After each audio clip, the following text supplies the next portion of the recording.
y sus actividades, a mí y mis actividades. Te pedimos que derrames sobre todos nosotros tu amor y tu misericordia, y te pedimos perdón por todos nuestros pecados. Y te pedimos que, bueno, se termine la guerra de Ucrania y Rusia, pero todas las guerras. Amén, amén y amén. Amén, Señor. Bueno, muy bien. Bueno, Hoy lo escuchamos. las lecturas son las del día hoy, 12 de agosto. La primera lectura es la profecía de Ezequiel 16, del 1 al 15, 60, 63. Ajá. Ezequiel 16, 1 al 15, 60, 63. El Salmo 12, 2 al 4, 5 al 6. Ajá. Y después el Evangelio, San Mateo 19, del 3 al 12. ¿Sí? Muy bien. Juan Carlos, vos después la vas a poner en camino.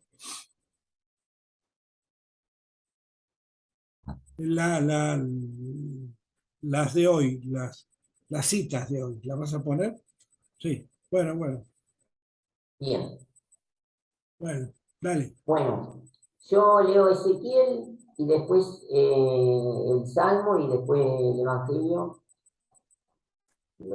Dele. Muy bien. La palabra del Señor me llegó en estos términos. Hijo de hombre, da a conocer a Jerusalén sus abominaciones. Tú dirás, así habla el Señor a Jerusalén. Por tus orígenes y tu nacimiento perteneces al país de Canaán. Tu padre era un amorreo y tu madre un hitita. Al nacer, el día en que te dieron a luz, tu cordón umbilical no fue cortado, no fuiste lavado con agua para ser purificado, ni frotado con sal, ni envuelta en pañales. Nadie se compadeció de ti para hacerte alguna de esas cosas, sino que fuiste arrojada en pleno campo porque dabas asco el día que naciste. Yo pasé junto a ti, te vi revolcándote en tu propia sangre y entonces le dije, vive y crece como un retoño del campo. Tú comenzaste a crecer, te desarrollaste, te hiciste mujer. Se formaron tus senos y crecieron tus cabellos, pero estás completamente desnuda. Yo pasé junto a ti y te vi. Era tu tiempo, el tiempo del amor. Extendiste sobre ti el borde de mi manto y cubrí tu desnudez. Te hice un juramento, hice una alianza contigo, oráculo del Señor, y tú fuiste mía. Yo te lavé con agua, limpié la sangre que te cubría y te perfumé con óleo. Te puse un vestido bordado, te calcé con zapatos de cuero fino, te ceñí con una banda de lino y te cubrí con un manto de seda. Te adorné con joyas y puse un brazalete en tus muñecas y un collar en tu cuello. Coloqué un anillo en tu nariz, pendiente en tus orejas y una espléndida diadema en tu cabeza. Estabas adornada de oro y de plata. Tu vestido era de lino fino, de seda y de tela bordada. Te alimentabas con la mejor harina, con miel y aceite. Llegaste a ser extraordinariamente hermosa y te convertiste en una reina. Tu fama se extendió entre las naciones, porque tu belleza era perfecta, gracias al esplendor con que yo te he adornado, oráculo del Señor. Pero tú te precaviste de tu hermosura y te aprovechaste de tu fama para prostituirte. Te entregaste sin pudor a todo el que pasaba y fuiste suyo. Pero yo me acordé de la alianza que hice contigo en los días de tu juventud y establecí contigo una alianza eterna, para que te recuerdes y te avergüences, y para que en tu confusión no te atrevas a abrir la boca, cuando yo te haya perdonado todo lo que has hecho. Oráculo del Señor. Palabra de Dios. Amén. Vamos. Muy bien, el Salmo 12, 2 al 4, 5 y 6.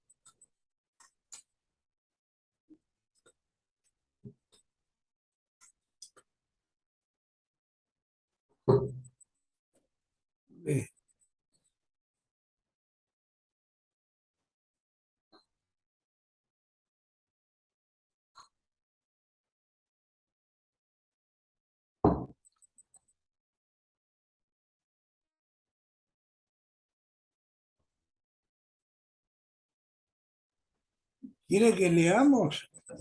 ¿O Sí, adelante, Alejandro.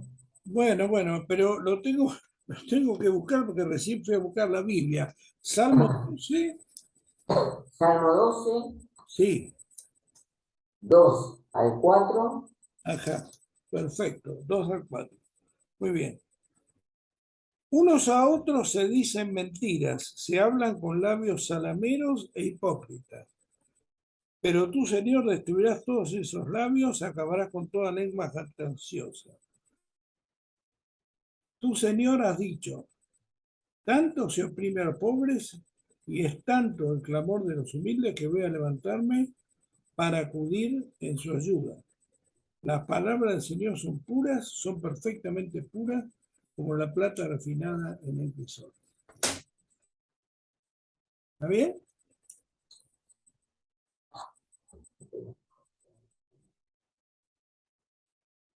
4, 5. Salmo 12. ¿Está bien? El Salmo 13, entre paréntesis 12. Ah, Ahí, a ver, 2 al 4. ¿Hasta cuándo debo estar angustiado? Ese es. claro. Y andar triste todo el día. ¿Hasta cuándo mi adversario me dominará? Señor y Dios mío, mírame y respóndeme. Ilumina mis ojos y mándame con vida. Que no diga mi adversario que logró vencerme. Se burlará de mí si acaso caigo. Yo confío en tu misericordia. Mi corazón se alegra en tu salvación. Yo cantaré salmos, Señor, porque tú siempre buscas mi bien. Amén. Amén. Muy bien, y ahora el Evangelio. Juan Carlos quiere leer el Evangelio. San Mateo 19, del 3 al 12. Mateo San Mateo 19, 19. del 3 al 12.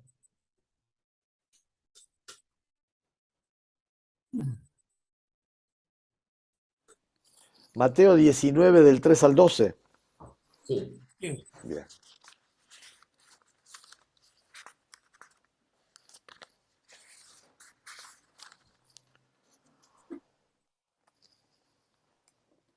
Bueno, voy a leer, sí, la lectura de hoy que habla sobre el matrimonio.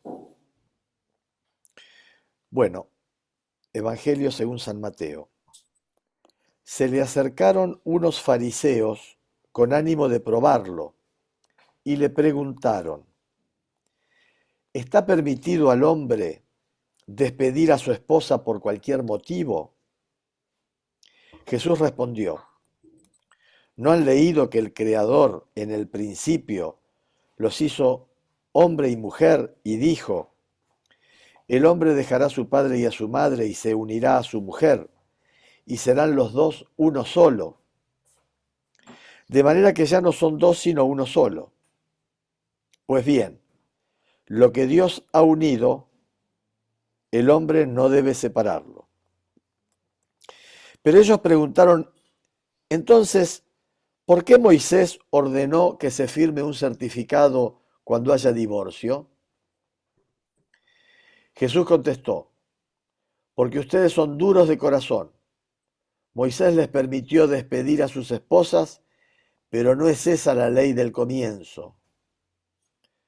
Por lo tanto, yo les digo que el que despide a su mujer fuera del caso de infidelidad y se casa con otra, comete el adulterio. Los discípulos dijeron, si esa es la condición del hombre con la mujer, más vale no casarse. Él les contestó, no todos comprenden lo que acaban de decir, sino solamente los que reciben este don. Hay hombres que nacen incapacitados para casarse. Hay otros que fueron mutilados por los hombres. Hay otros que por amor al reino de los cielos han descartado la posibilidad de casarse. Entienda el que pueda. Palabra del Señor, gloria a ti, Señor Jesús. Gracias, Juan Carlos. Bueno, El primer comentario que hace el sacerdote dice, cualquier motivo es una visión machista, pero también utilitaria de la persona. En esto cae el hombre y la mujer muchas veces cuando confundimos amor con atracción, que hasta incluso si no se tiene ordenada la parte afectiva, te puede llevar a un estado de obsesión. Cuando se cae en ese utilitarismo afectivo, la persona se convierte en algo descartable o como un peluche, en donde lo busco o la busco para que solo me dé afecto o cariño. En esto piensa en la persona que atrae, en esa persona que te mueve, preguntarte, ¿qué aporta ella o él en mi vida? Si solo se reduce a una cuestión sensible y de besos y abrazos, creo que se termina pifiando. Pensá que la otra persona tiene una historia, una vida, no podés usarla y luego tirarla. Es tarea tuya y mía respetar y aportar en la vida del que tengo enfrente de mí. Una sola carne.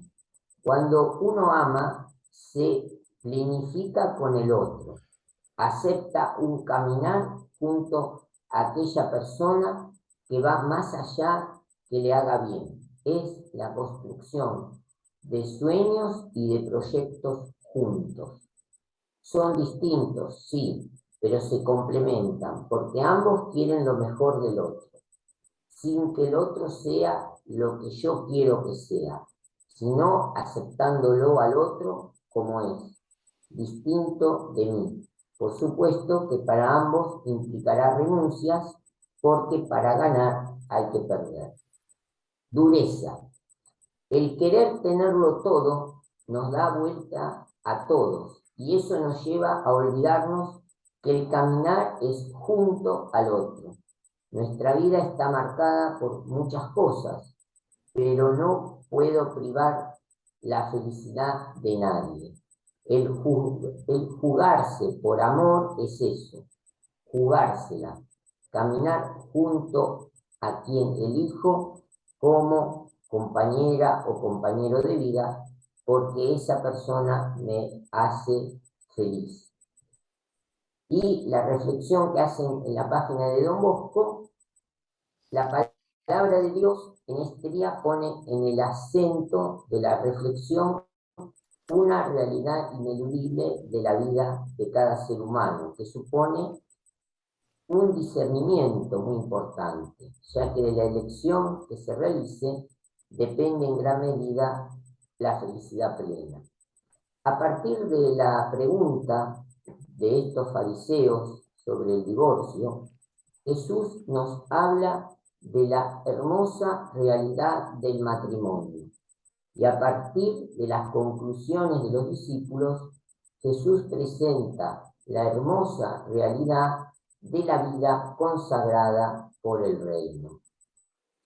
Jesús habla de la bondad del matrimonio querida por Dios desde el origen de la creación.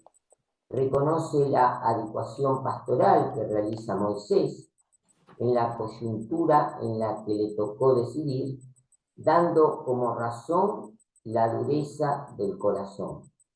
El corazón duro es el corazón egoísta e individualista.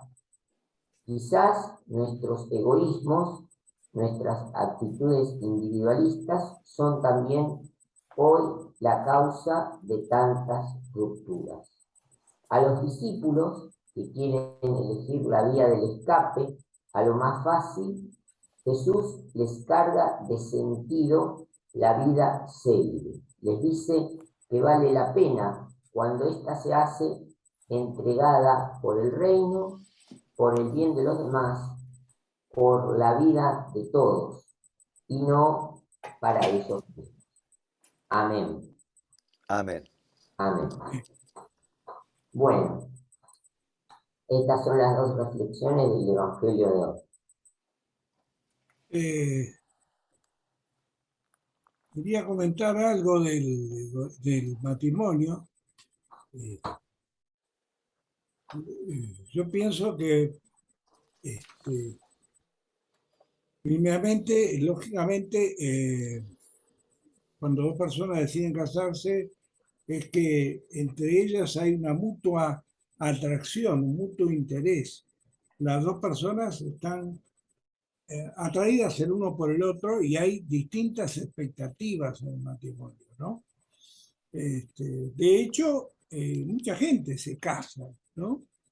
Mucha gente va al altar, inclusive se casan por civil, después se casan por la iglesia y manifiestan su mutua vocación de estar juntos, de vivir juntos, de, digamos, de quererse.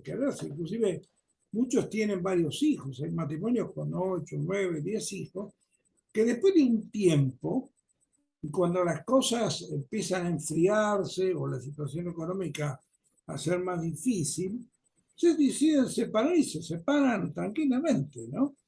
Sin importarles nada de todo lo que, ni del... Lógicamente es gente en general que no tiene un pacto con Dios muy firme, y que no les importa. Si lo tiene con Dios, no les importa ni el pacto con Dios, ni el pacto con los hombres, ¿no? Ni el pacto entre ellos, porque también entre ellos hay un pacto. Pero al mismo tiempo, eso lamentablemente habla no solo del egoísmo del ser humano, sino habla de que a veces la decisión de casarse la tomaron en forma apresurada. No evaluaron adecuadamente sus posibilidades económicas, por ahí su capacidad de soportar las dificultades que el matrimonio implica, y al mismo tiempo, muchas veces hay problemas económicos de fondo que generan una sobrecarga de trabajo en las personas que termina agotando y agobiando al matrimonio. Pero fundamentalmente habla de un estado de impaciencia, donde la gente quiere tener ya todo y no tienen esa paciencia de decir, bueno, ahora las cosas están mal, pero vamos a confiar en Dios, vamos a poner nuestra esperanza en Él y con el tiempo se van a ir resolviendo los problemas que hoy nos separan, el día de mañana vamos a resolverlos. Por eso esa dureza de corazón que habla Jesús también está emparentada con una cierta aceleración que vive la gente de querer todo ya y de no poder superar etapas de frustración, de dificultad, de problemas.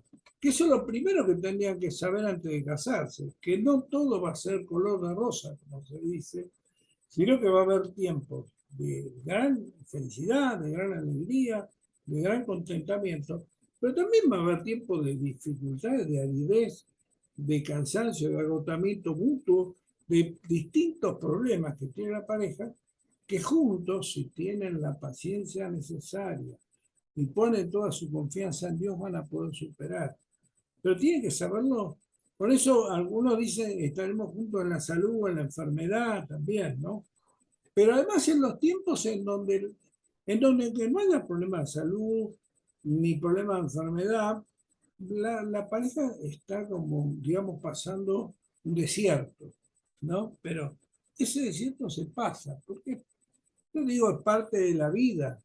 La vida, a veces la vida en común de tantos años puede en algún momento generar como un cansancio, como un hastío. Veo que hay una canción que dice, la rutina, no sé qué, estropeó nuestro amor, no me acuerdo, es un bolero, pero la rutina, es cierto que a veces destruye un poco la pareja, pero todo eso se supera, aún esos problemas, con paciencia, con tiempo, con búsqueda del Señor, y digamos, sobre todo con paciencia. Yo creo que el tiempo y el corazón dispuesto y el quererse que de alguna manera el amor que no implica solamente el sexo, sino la alegría de estar juntos, digamos, ¿no?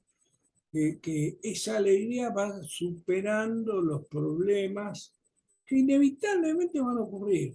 Porque vos, Juan Carlos, que también hace muchos años que estás casado, sabrás que en algún momento la convivencia es difícil, es muy difícil. Es difícil, no digamos que entenderse, sino mantener ese fuego sagrado del amor, es muy difícil mantenerlo.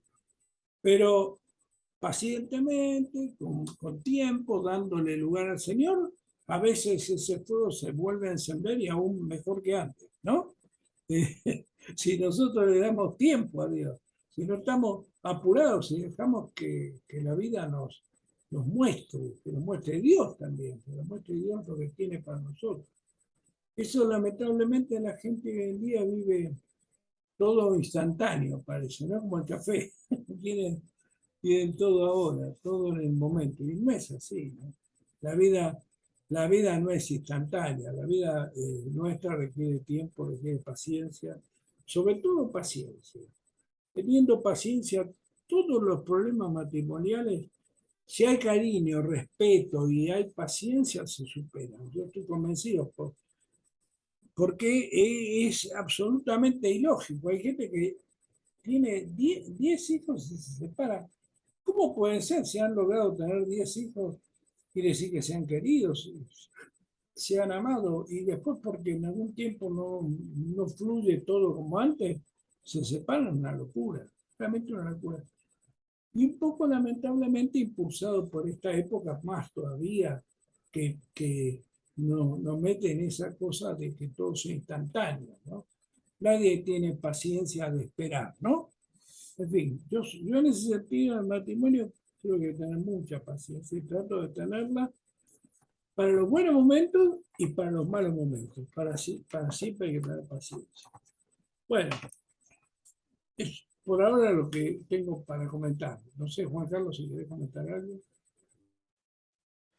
Sí, el pasaje que leímos habla del matrimonio, pero también habla de la persona que renuncia al matrimonio eh, por seguir al Señor. Este, a ver, acá dice que, eh, dice, algunos no sirven para el matrimonio, ¿no? Dice, no, los discípulos dijeron, si esa es la condición del hombre con la mujer, más vale no casarse. Y él les contestó, no todos comprenden lo que acaban de decir, sino solamente los que reciben este don. Hay hombres que nacen incapacitados para casarse. Hay otros que fueron mutilados por los hombres. En alguna otra versión bíblica dice, algunos fueron eunucos, o sea, fueron castrados. En las cortes de los reyes orientales solía haber los que cuidaban de las esposas de los reyes, eran de jóvenes castrados y de ese modo no había riesgo de que, digamos, tuvieran relaciones con las mujeres del harén, ¿no? Entonces los hacían eunucos. Y después, en la última categoría, dice, y hay otros que por amor al reino de los cielos han descartado la posibilidad de casarse. Bueno, Jesús no se casó y hubo algunos discípulos que tampoco se casaron. Y en algún momento San Pablo va también a decir que el celibato va a tener, digamos, sus ventajas, sus beneficios para aquellos que, digamos, decidan entregarse por amor al reino de los cielos y no casarse. En la historia, digamos, de la iglesia hubo distintos periodos.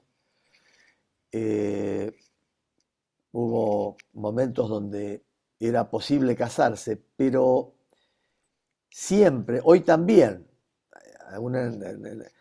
aquellos sacerdotes que son del rito oriental se pueden casar, y hay sacerdotes casados que han venido del anglicanismo casados y se les admitió casados, pero en general,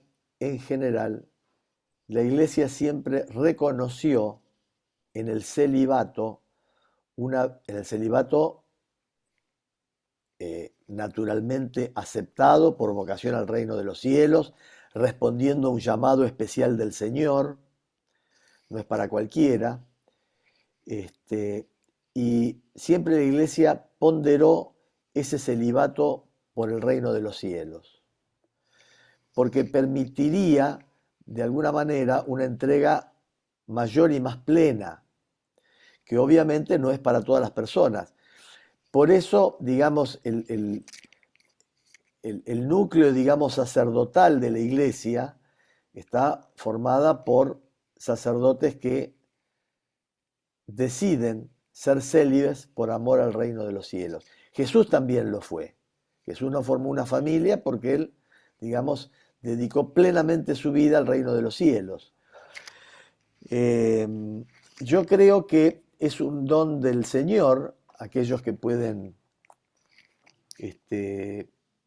entregarse de modo célibe, de un modo más completo, a la vida más contemplativa, a la vida misionera, a la vida religiosa. Y yo he visto que estos sacerdotes perciben a la comunidad como su familia. Es como que su familia cambió, digamos, se amplió, por así decirlo. Mantienen los vínculos con su familia y tienen una familia mayor. Esto del celibato no es solamente del cristianismo.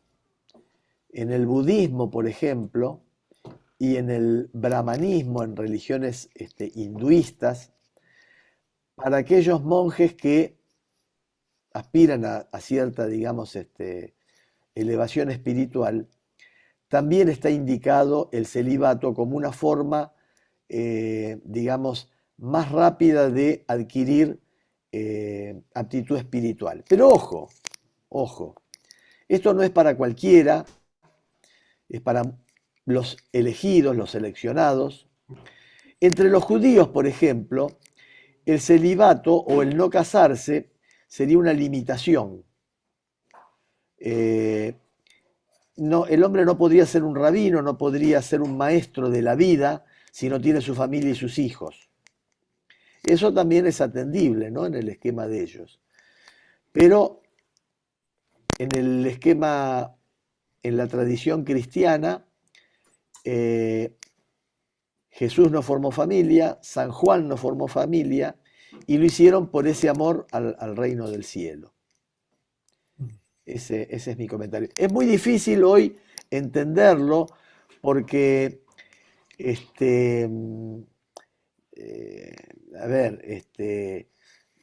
así como muchos que abrazan el matrimonio después se malogran precisamente por todas las razones que decías vos, Alejandro, también algunos de los que abrazan el celibato también por ahí cometen errores, por ahí lo asumen sin la debida madurez, caen en las tentaciones, pero el celibato entendido en el contexto que yo dije, respondiendo a un llamado especial del Señor y dentro de todo ese camino, es un don de Dios.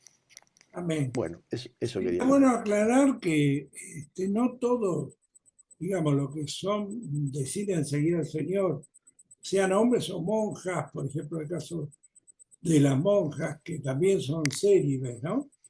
Sí. Si en algún momento deciden formar una pareja y casarse y dejan los hábitos, no quiere decir que cometan un pecado, sino que deciden cambiar de vida, ¿no? Yo conozco una señora, había conocido en Corrientes, que había sido monja, pero en algún momento sintió que su vocación ya había terminado y quería formar un hogar, una familia. Bueno, dejó los hábitos, se casó, tuvo una vida normal, no es, digamos, un pecado. En todo caso, es cambiar una orientación de vida, pero en sí, el pecado sería que tuviera por ahí relaciones por ahí y siguiera siendo monja, ¿no? Pero si realmente decide cambiar de vida, bueno, es una elección, ¿no? No es un pecado del Señor. Pero bueno, quiere decir que, bueno, que a veces a alguna gente se le hace difícil y otros, como el Papa Francisco y otros muchos, yo digo porque es argentino, están muy contentos con su elección, ¿no? Y siguen adelante toda su vida, ¿no? Como todos los sacerdotes católicos que conozco, ¿no? Así que, bueno, en todo caso es una elección. Pero a mí, en esta época, lo que más me preocupa es a veces las desviaciones, los que caen en tentación estando en el Señor, y sobre todo la destrucción de los matrimonios. Esta época me preocupa mucho porque en algún punto, detrás de la destrucción del matrimonio está la destrucción de la sociedad. Eso hay que visualizar muy claramente.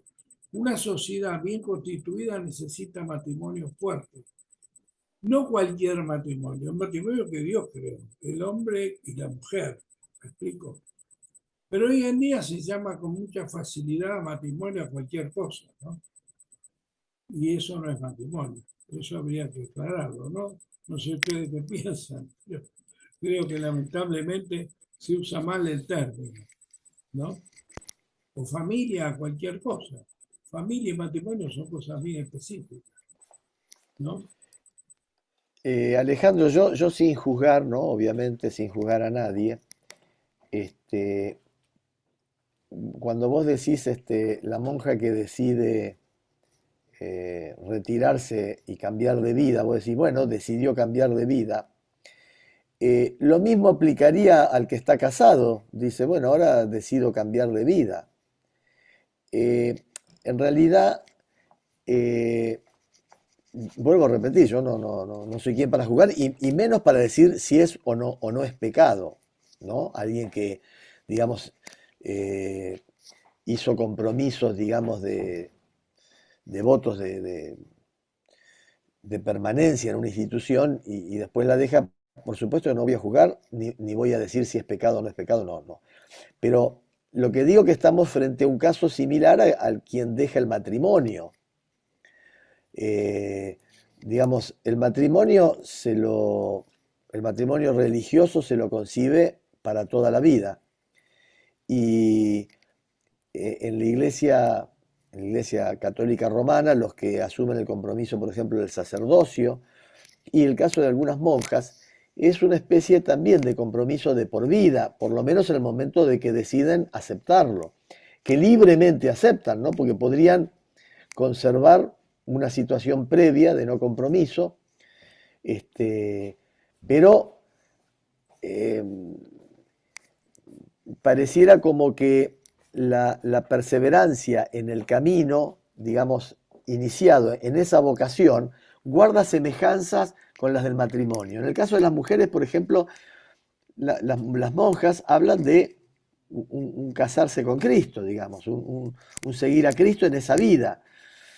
Y es como otro matrimonio, es como un matrimonio. Entonces, visto desde esa concepción, si bien yo no puedo decir si es pecado o no es pecado, obviamente que no, y repito que no juzgo, pero lo deseable, el ideal, sería que la persona pudiera continuar, perseverar en ese camino, en esa vocación que sintió. Este, Así como, por ejemplo, los matrimonios que se separan, porque Jesús dijo, comete adulterio que vuelve a casarse, pero si alguien por H o por B no puede vivir al lado de una persona y se separan, nuestra iglesia, por lo menos nosotros no lo consideramos, y creo que ustedes tampoco, si no se vuelven a casar, no lo consideran un pecado, sin juzgarlo, digamos, institucionalmente la iglesia no lo considera un pecado. El hecho de no, bueno, no poder vivir juntos y separarse. En todo caso, se podría considerar que el pecado se comete al volverse a casar una persona que era casada, ¿me explico? El recasamiento. sí, Ese sería técnicamente lo que uno podría decir, esto es un pecado. Que bueno, no lo quiero jugar porque yo te digo que con una mano en el corazón es un tema muy difícil el de Muy juzgar delicado, muy delicado. y muy complejo, y lo digo con una Sí, mano en el corazón, si es el recasamiento un pecado o no. Lo digo honestamente, un tema muy difícil. Pero digamos que técnicamente la persona que no se vuelve a casar quedaría, digamos, en un estado, digamos, inferior, porque por supuesto, si ya se casó con Cristo, se separa, es una pena, ¿no? Una pena, indudablemente eh, es una pena. Lo mismo eh, que re- re- una persona que formó una familia y tuvo hijos y se separa, también es una pena.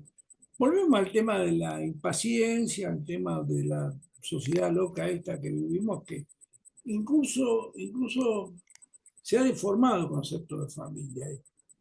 Yo no sé, pero yo cuando nací antes la familia era una cosa más fuerte, más clara. No sé, cuando yo era chico la cosa era más fuerte, más clara, más decisiva. Ahora ha perdido contexto, se está como queriendo licuar la familia, ¿no? En esta especie de destrucción y además, bueno, no hablemos de lo que yo llamo la época de las perversiones, porque yo creo que una guerra es una perversión, la gente que se droga es una perversión, las desviaciones sexuales son perversión, pero están en sí. la orden del día. Lamentablemente, están en la orden del día y las drogas y todo tipo de perversión, y eso lamentablemente destruye la familia, el hogar y todo lo demás. Y además, finalmente destruye la sociedad, que lo esencial es eso, el tejido social para mí está en familias bien constituidas, ¿no? Para mí, el tejido social, ¿no? Bueno, muy bien.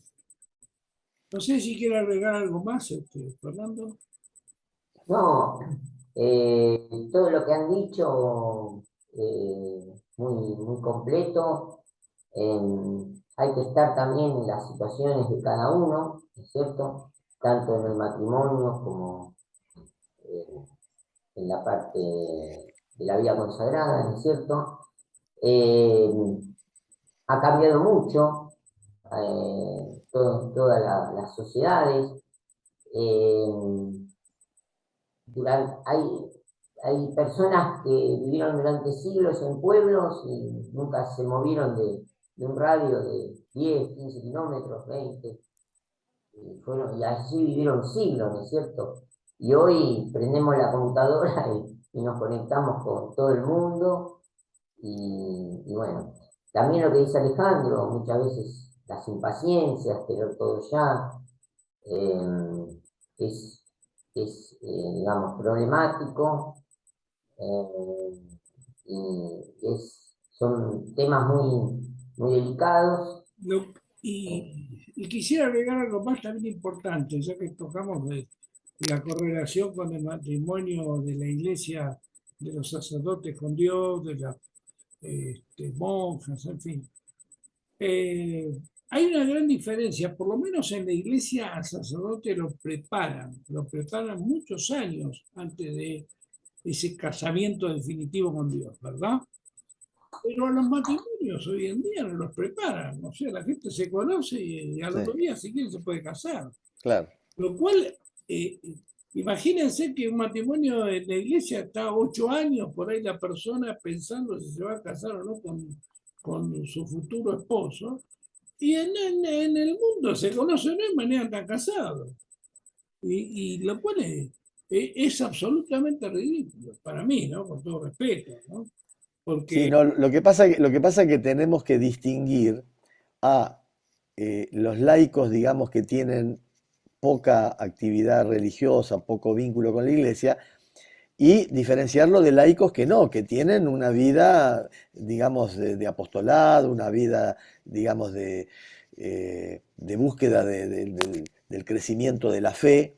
Y entonces, esos matrimonios que se producen entre jóvenes que viven desarrollándose dentro del ambiente eclesiástico, esos llegan con otra madurez para el matrimonio, ¿no? Es decir, la preparación para el matrimonio es un poco toda la vida, digamos, toda la vida en el hogar, y también aquellos que fueron recibidos en la iglesia y continuaron con la educación y la práctica religiosa.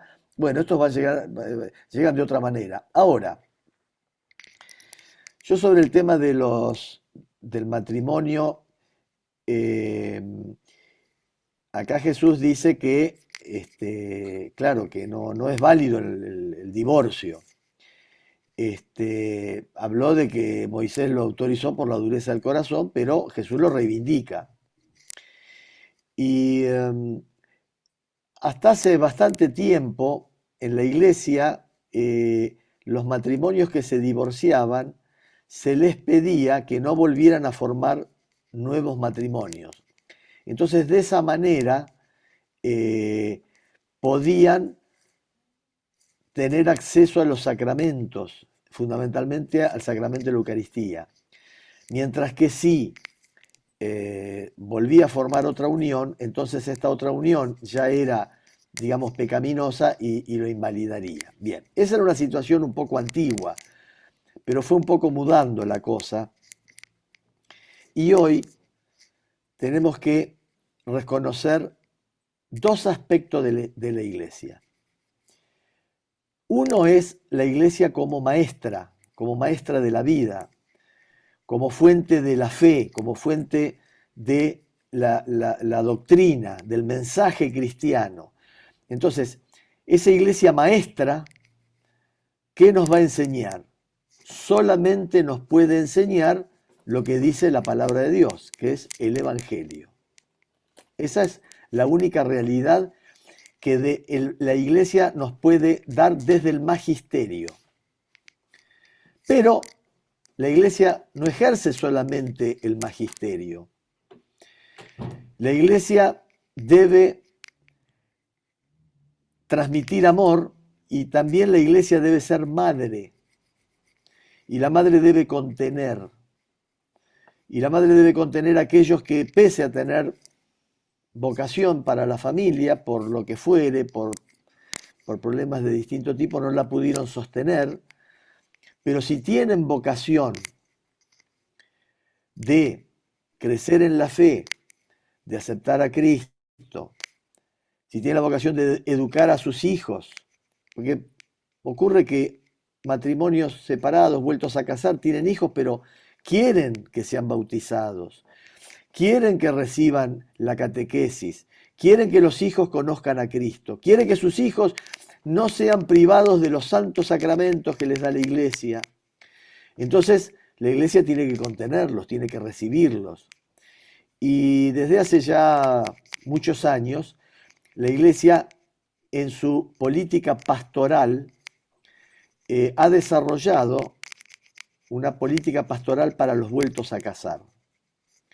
Los catequistas que tienen chicos que vienen de matrimonios separados tienen que saber contener, saber explicar, muy distinto de lo que era hace, no sé, 50 años, que matrimonios se habían separado, se iban al infierno, ¿no? Bueno, hoy no, a nadie se le ocurriría decirle a un chico que sus padres se van a ir al infierno, jamás, jamás. No solamente no lo dice, sino que se lo condena. Entonces, porque la cuestión es que o en la iglesia estamos todos los pecadores o no hay nadie.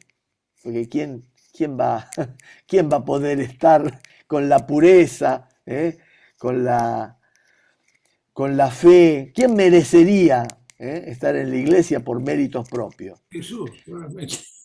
Claro, entonces el Papa Francisco muchas veces ha usado una imagen que para mí es extraordinaria.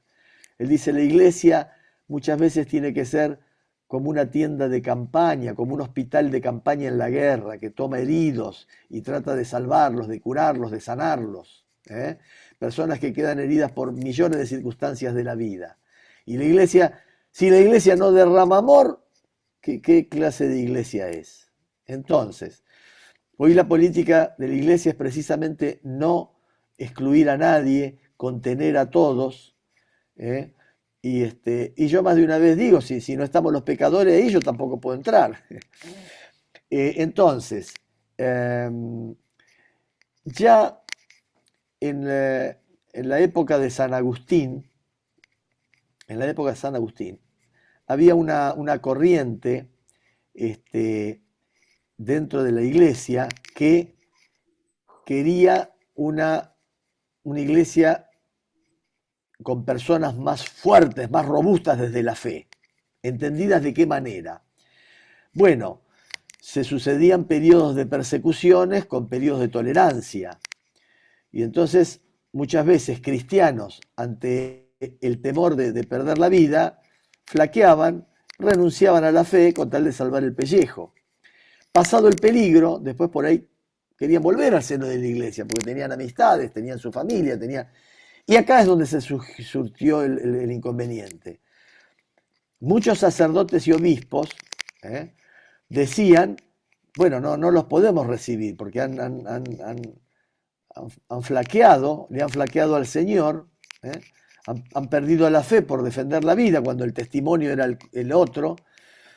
Y estaba la otra corriente la que decía, no, si se arrepiente, si pide perdón, que vuelva a la iglesia. Hay un famoso, en un concilio estuvieron expuestas estas dos corrientes, una, la que defendía de volver a aceptar a los hermanos a pesar de haber flaqueado, era la corriente de San Agustín. Y precisamente para descalificar su postura, se mencionaban muchos aspectos oscuros en la vida de San Agustín. Él había estado unido a una señora, una mujer, había tenido un hijo, el hijo murió, en fin. Además, había deambulado por cuanta secta había de todo tipo, había estado con los gnósticos, había estado... Entonces, se le reprochaba ese pasado.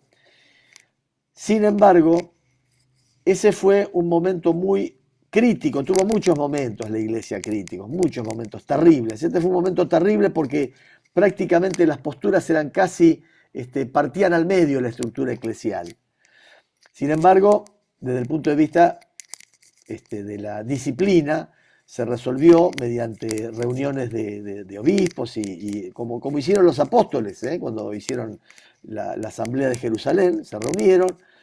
Y la iglesia oficialmente adoptó la postura de San Agustín, la de la misericordia, la del perdón y la del recibirlos a los hermanos. La otra componente, que era muy numerosa, incluso había hasta un emperador, que había autoridades políticas que simpatizaban con esa otra idea. Creo que era llamada el nestorianismo, no me acuerdo ahora, no, tenía otro nombre, bueno. Ese otro grupo, con el correr de los 200, 300 años posteriores, se diluyó, desapareció. Nuestra iglesia hoy actual es la iglesia en la que adoptó el criterio de la misericordia, del perdón y de la vuelta. Muchas veces en el ámbito, digamos, eclesial, cuando aparecen posturas distintas, discordantes, rupturistas, generalmente lo que es de Dios prospera, crece, continúa. Y lo que no es de Dios, con el tiempo, digamos, se diluye, ¿no? Se debilita. Así que bueno, esto les quería comentar respecto de lo anterior, fundamentalmente, respecto del tema del matrimonio y la pastoral de la iglesia. La pastoral para con los vueltos a casar, no ya con los divorciados, sino con los vueltos a casar. Y hoy la iglesia enfatiza que en última instancia, la decisión de ir y recibir todos los santos sacramentos que tiene la iglesia, en última instancia es una decisión en lo más profundo de la conciencia de cada ser humano. Eso sí, la iglesia va a procurar que esa conciencia sea una conciencia madura, una conciencia formada, una conciencia entrenada, advertida, que conozca, que experimente, que viva la fe. Pero en última instancia el hombre es libre y su decisión, su relación con el Señor es un sagratísimo misterio que se desarrolla en su conciencia. Por supuesto que la Iglesia va a tratar de poner en los fieles, en quienes se acercan, en quienes buscan a Dios, todos los remedios, todos los recursos, todas las ayudas, todo lo que le sirva al hombre para crecer en la fe, aceptar a Cristo, recibir a Cristo, vivir con Cristo. Exactamente. Pero bueno, esto quería contar porque ya hoy no. Yo conozco una historia donde el sacerdote párroco de una iglesia le ofrecieron catequistas de otra comunidad católica, no la voy a mencionar, pero una comunidad católica con doctrina muy fuerte, qué sé yo, pero en el tema del matrimonio, de los divorcios, una concepción muy conservadora. Y entonces estas catequistas a los niños les hablaban del pecado de los padres que estaban separados, qué sé yo. Y bueno, este párroco con muy, muy buen criterio apartó a esas catequistas, porque estas catequistas obedecían al rumbo doctrinario de la institución que las había formado y no a las directivas que daba el párroco. Y el párroco, bueno, tenía directivas claras de lo que es la pastoral arquidiocesana, y entonces hoy no está bien visto que alguien le diga a un chico que sus padres están en pecado. Pero voy a un punto más, hay un punto más. El cristiano no debe despertar conciencia. ¿Y qué quiere decir esto? Muchas veces el misionero va a pueblos alejados y se encuentra con personas que por ahí tienen 2, 3 mujeres, porque es lo natural en esa comunidad, porque así viene siendo desde siempre. Yo les hablo, no sé, del Chaco profundo, de tribus, de personas que no tienen contacto. Entonces, ningún misionero tiene derecho de ir y decirle a esa gente, a ese hombre, a esas mujeres que están en pecado, que Dios no quiere eso, es decir, a boca de jarro, pretender imponer un criterio, una moral que viene de otro ámbito, con otra historia, con otra perspectiva. Antes bien, se acercará, tratará de comprender la situación, pero de ningún modo le decimos, vos estás en pecado, se tiene que separar, porque no, eso no.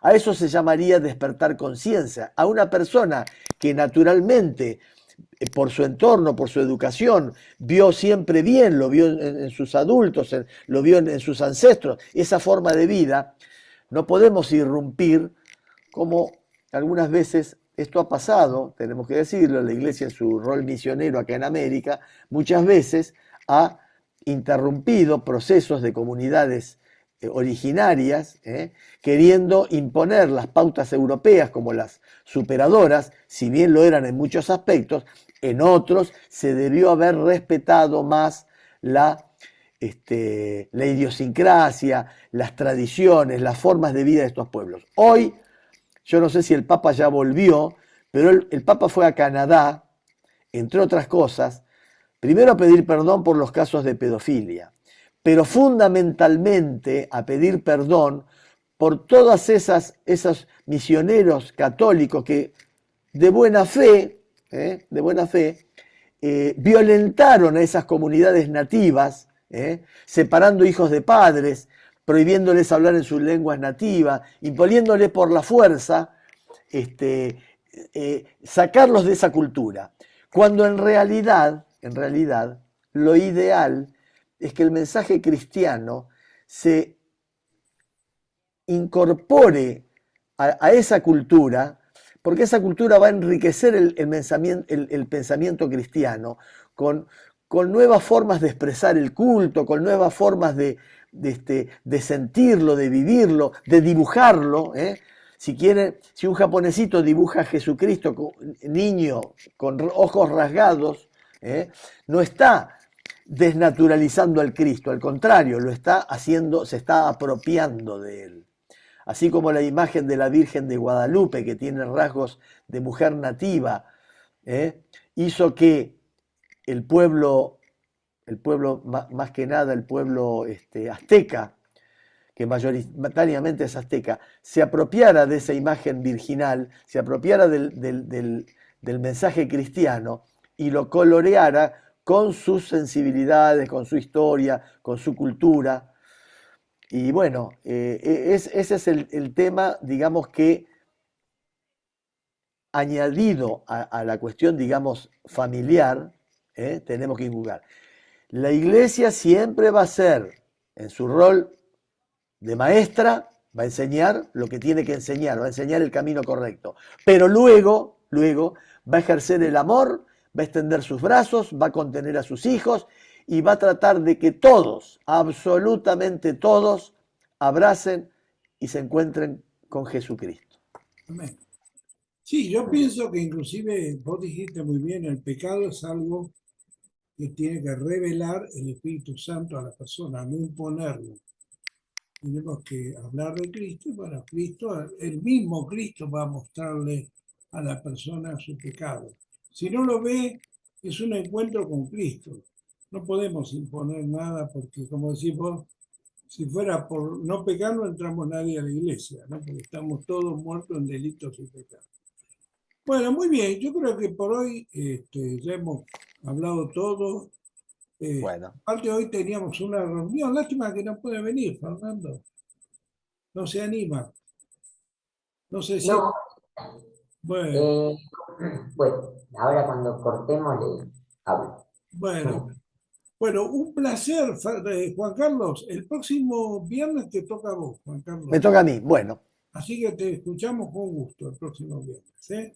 bueno, Muchos genios a tu esposa, Liliana, a tu bueno, serán dados. familia preciosa que tenés y a todos los hermanos de la iglesia, ¿eh? Un abrazo Bueno, para todos. muchas gracias. El tema da para mucho más, ojo, ¿eh? Sí, claro, claro, claro. Bueno, un abrazo grande, Fernando. Que Dios lo bendiga. Y antes de cerrar, puedo hacer una pequeña oración, ¿eh? Sí, por favor, sí.